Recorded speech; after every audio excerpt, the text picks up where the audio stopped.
some woodland. No traffic noise at the moment. Now there's something. So where is it today? Today, I'll have a wander around Sherwood Forest Country Park.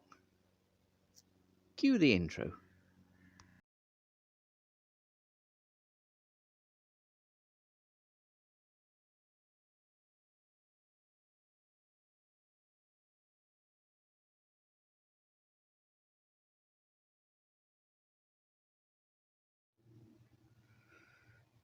Well, it's just starting to actually brighten up a little bit. But, as I said, we needed the rain. It's been so dry for a number of weeks. And plants have showed how dry it's been. Many have been wilting. I've seen trees wilting. Early leaf loss. I know it's September, but leaf loss is later now than it used to be when I were a lad. And if you don't believe me, have a look back at old pictures from the late September and early October period. In the 80s, we used to get the first sharp white over frosts in the last week of September. Nowadays, you're lucky if you get a frost before Christmas. And usually, in December, and even around Christmas, you can still find green leaves on some oaks.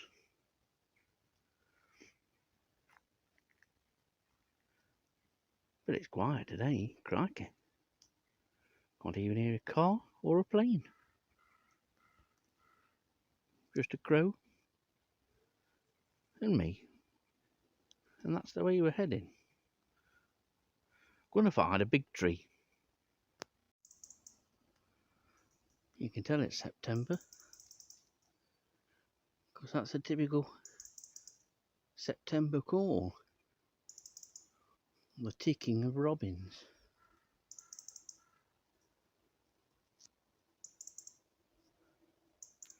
Lots of dispersal from robins in September. If you've got a local patch, you'll hear them, say, middle of September-ish into October, as birds move around and establish territories. Sometimes it can be quite pronounced, the increase. Certainly when I was bird watching at Eakring, I noticed it. But it's always the sound of autumn. One of the typical sounds of autumn.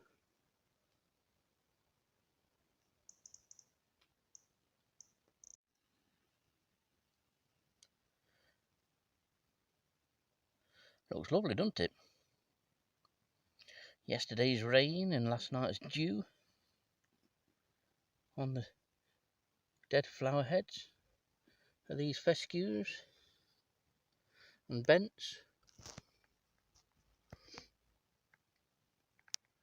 Not a breath of wind today at all.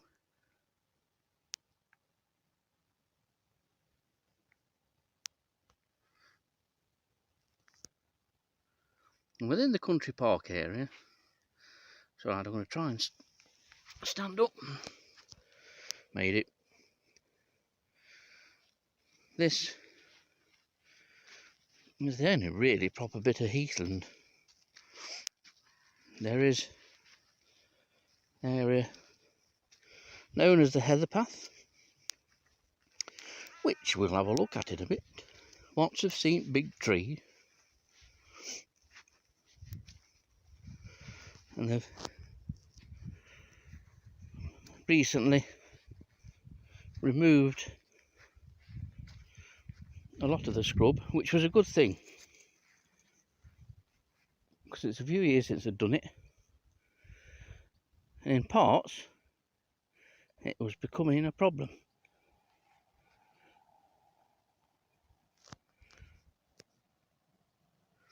And he's looking down to the infamous Wader scrape and across the Gleethorpe Open itself, which amazingly has remained untouched. Even the public don't walk on it, and that's unusual. And when you walk through that, it's all tussocks, so you can sort of drop down a foot without realising it or expecting it over most of it. And these grass tussocks that have been here for hundreds of years. Let's hope they never touch it. Heather's still flowering, just showing some signs of going over a little bit. But we're going to carry on up through them trees down there. And here we have said big tree, the wonderful major oak, and it is a super tree and being appreciated by a good crowd of coffin dodgers by the looks on it, or about 80. But it is a fabulous tree. I remember when I was a kid of about 5, there was 11 of us going in there. Technically you can't gain access to it, but yours truly has been in it recently, several times. And Dillis and myself even used to moth trap here, right where they stood. And one time we turned up, started the generator up, and we saw a family wandering off into the distance, and next minute there was a car coming down, a couple of rangers in it, and we'd been reported for having a chainsaw and about to chop the major oak down. Oh, how we laughed. But it is well worth coming to see. It didn't hide Robin Hood and all that nonsense, because when Robin Hood was around, this thing wasn't much more than a sapling. So even if him and Maid Marian had been anorexic, they wouldn't have got in it. Got a bit of vapour moth flying towards me. But a super tree, and well worth a visit. It has to be propped up now, but you think there's some weight in them timbers. But when you look at its silhouette now, it is still virtually identical to what it was when I was 4 or 5.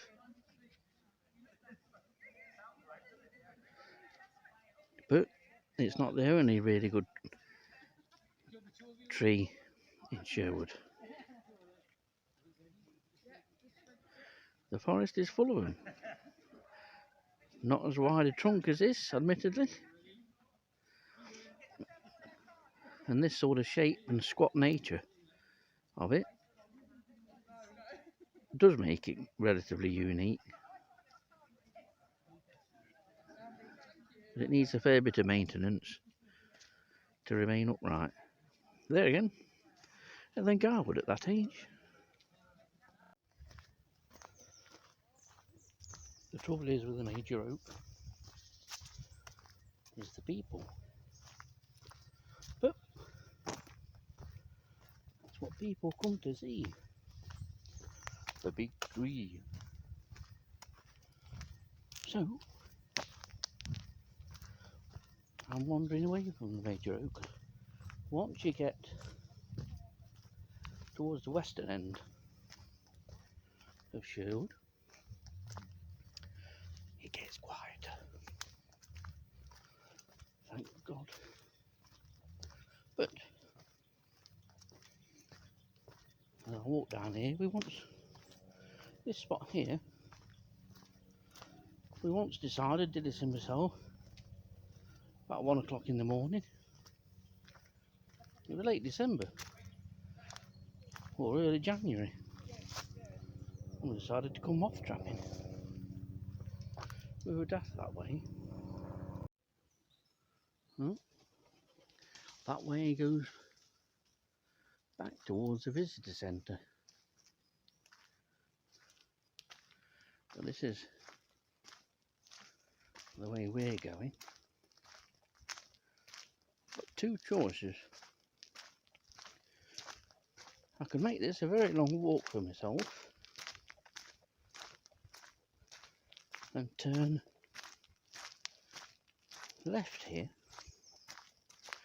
and go up what's known as Broad Drive, which is up there. Looking very nice now, the sun's coming out, isn't it? Now Broad Drive runs straight up to the centre tree, and the few of you that watch these videos will know of the centre tree. It's a tidy walk, but it's a nice one. But now that bit of sun has made a difference. Look at that. The magnificent oak there, still completely green. There's even a speckled wood dancing down through it. Now the sun's come out. And then you've got the golden yellow of the silver birch leaves, which are falling off now in copious amounts. But yes, Broad Drive up there. Swing round. Visitor centre up there. Major Oak down there, which is the direction we've come. Come round even further. We could cut down through there, or we could go up there. But Broad Drive, this is apparently the old Nottingham Road, the old London Road, I should say. No doubt the roam of highwaymen over the years. The sun coming through the old oaks.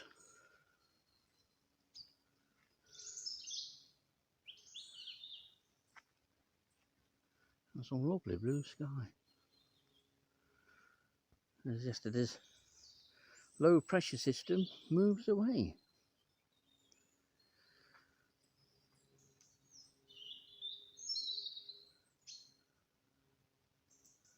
So which way to go? Up yonder path there? Or up Broad Drive?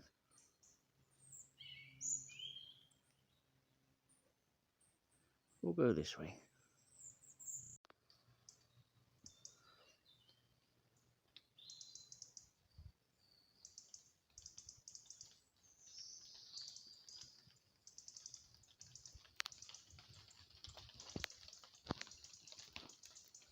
Don't worry, it's not raining. It's the remnants of yesterday's rain running through the trees, off the leaves, cascading down on top of my head.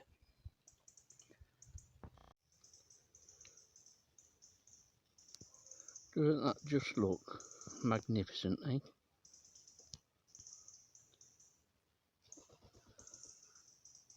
Just that bit of sunshine just makes the whole place look so much different.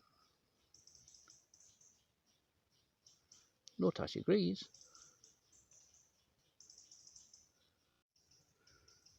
I kid you not, while I've just been stood here mucking around with the camera, a tree's just come down in Sherwood in that direction.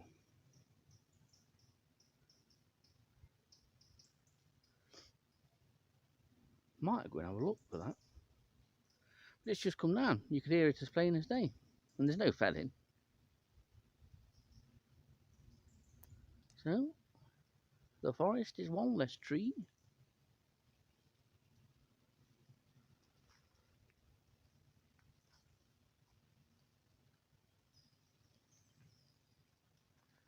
Oh, I could head in that direction. We'll walk up there and have a plod down the heather path, which should look quite nice.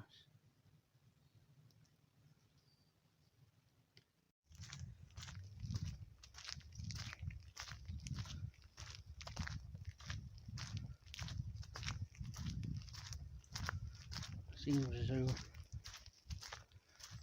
no one else is on this path, and this path leads down to where glowworms are within the country park, or at least the main bit, the main sort of colony of glowworms. Two other sites for glowworms right on the border of the country park and the other bits of the Triple SI. Not looking for glowworms today, but this also used to be, as I head down here now, one of our main moth trapping sites. It was an excellent site. We were quite lucky. We had complete access. Could drive the car in, take generator out, car boot, start trapping. And quite often we did that after having spent a couple of hours glowworm.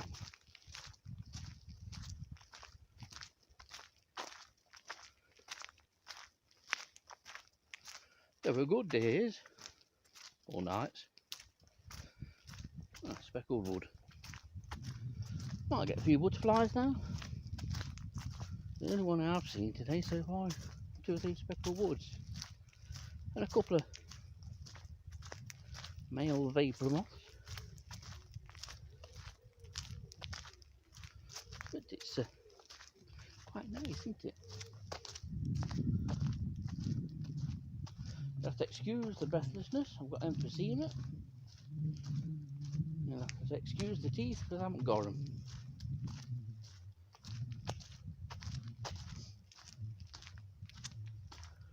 So all those that have asked for autographed photos, sorry, you're out of luck.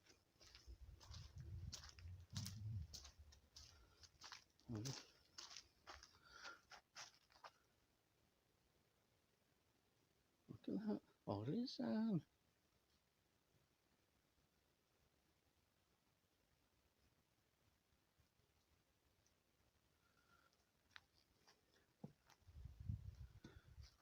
I thought I'd seen somebody.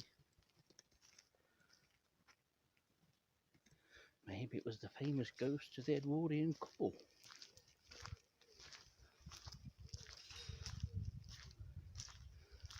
But I don't think so. It's a woman with a stick.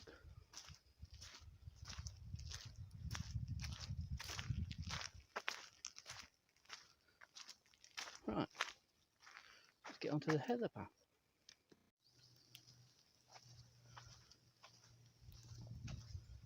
The water's now fast running off these oaks. Unfortunately, despite the size of my head, allegedly, I'm staying dry. Autumn, as it is now, is spider season. So the forest is full of orb webs of the spider Arrhenius diadematus, otherwise known as the garden cross spider. And they're amazing constructors and web builders.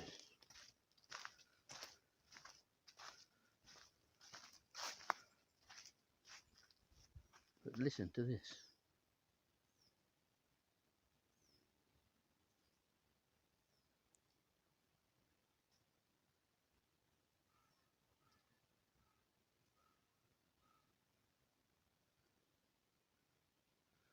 like summer again. But it's quiet.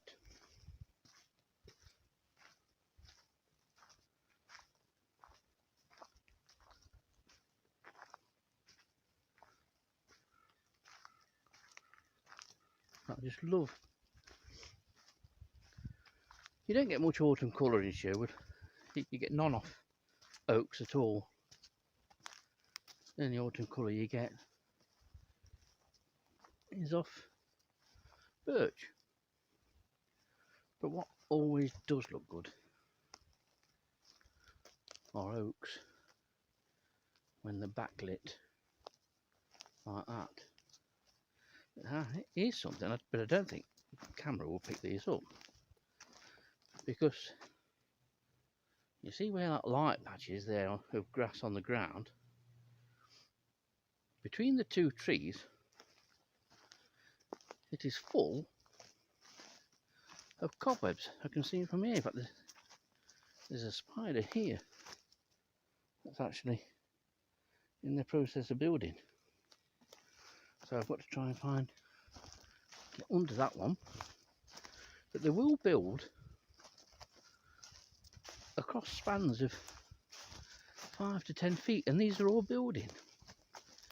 There's 3 here. There's a bottom one here, which you may well be able to see. She's just finishing off her web. But above that, in that direction, there's 2 more.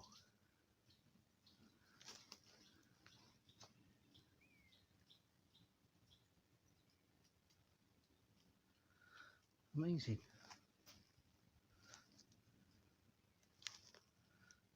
And an amazing day now. They said it would brighten up.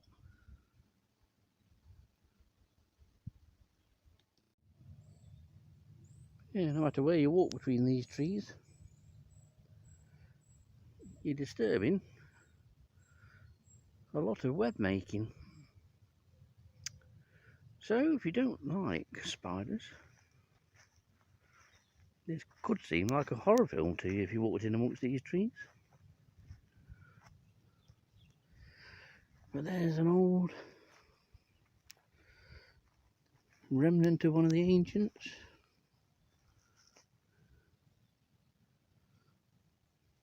It's a lovely day.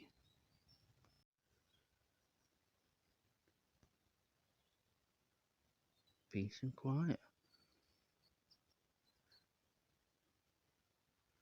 And a chiff chaff there, almost making it sound a bit like spring. Not everybody likes autumn from an entomological point of view. It obviously marks the start of the end of the year, and for many people, the ending of their hobby for the year. But it shouldn't do, and doesn't, if you diversify in your interests. But even if your interest is moths, and you just want to trap moths, there's no need to stop at all. You can trap moths 365 days of the year. But winter time, you need to come out to woodland. We've had some good nights here in winter, but especially early spring.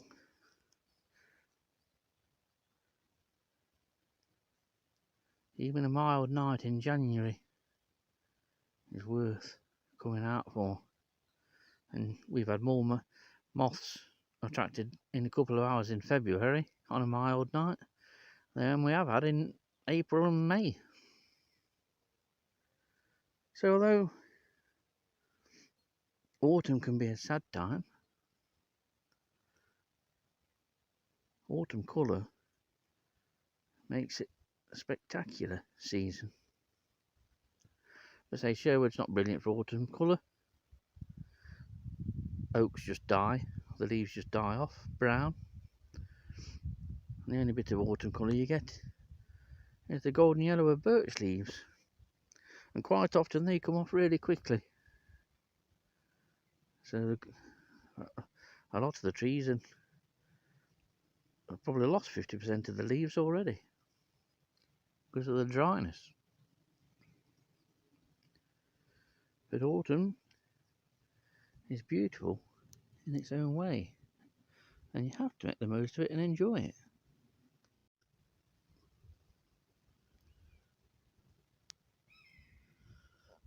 Plenty of buzzards up. For such a big bird, it's just such a pathetic call. You think a big bird like buzzard would have a really sort of meaty call, wouldn't you? Not just a phew, phew.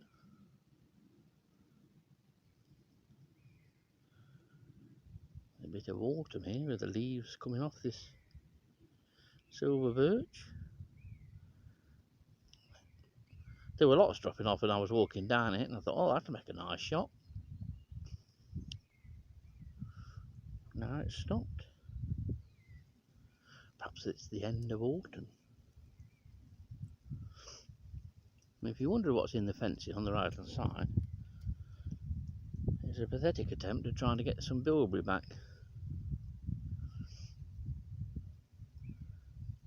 It gets fenced off and left.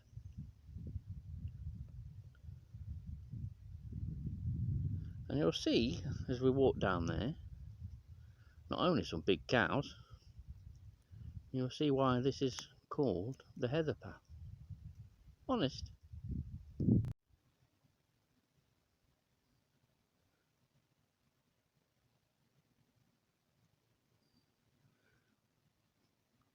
Speckled wood just drifted through. A cluster of very nice oaks. And there at last is the start of the heather, with Thorsby Pit Top in the background.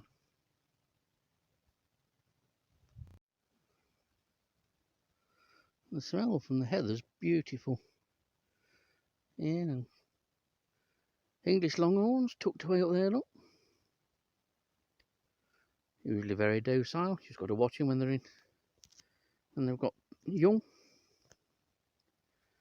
But, we're all right this time of year.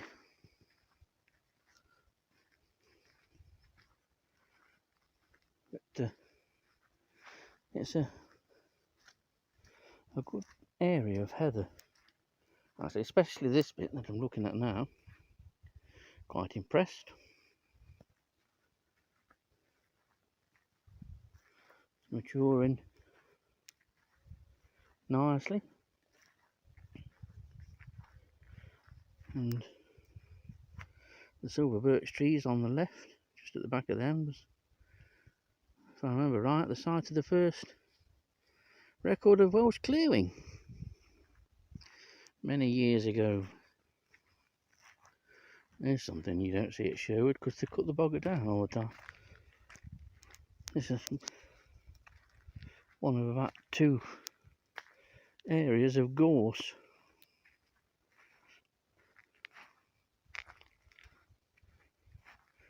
As I said before, gorse is vital as an overwintering site for thousands of invertebrates, especially where it's like that one in the middle of the screen there, where it's partly dead and old and there's lots of dead inside. If you ever want to find out how many invertebrates find gorse important, get a beating tray and give it a whack in the middle of winter. And the trouble is, when they do cut it down, it often goes straight on the bonfire. So all those inverts have had it. You know, this sun's wham. Nice view though, isn't it?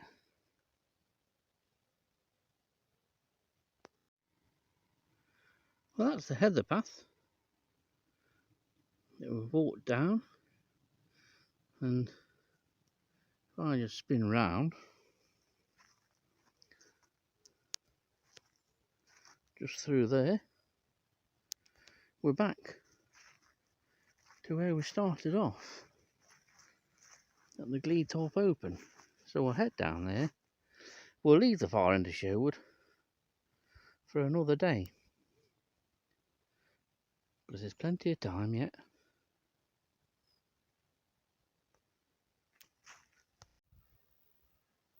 And here we are back at the western end of Gleethorpe, and looking over in the distance there, when it was still cloudy and murky, we were looking this road.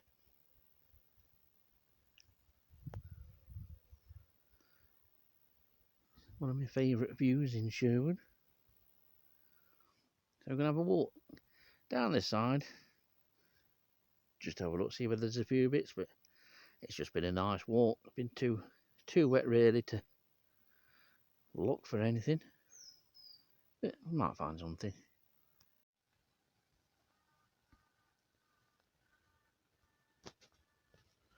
The grass looks beautiful.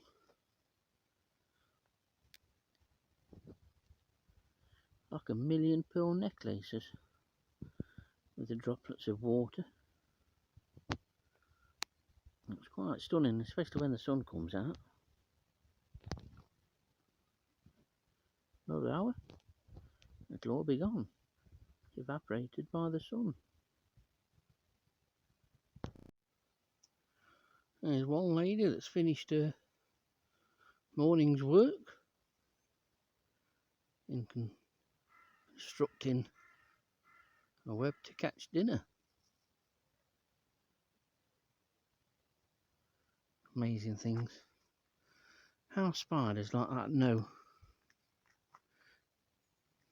So when they build the very first web, it's a tiny spiderling out of the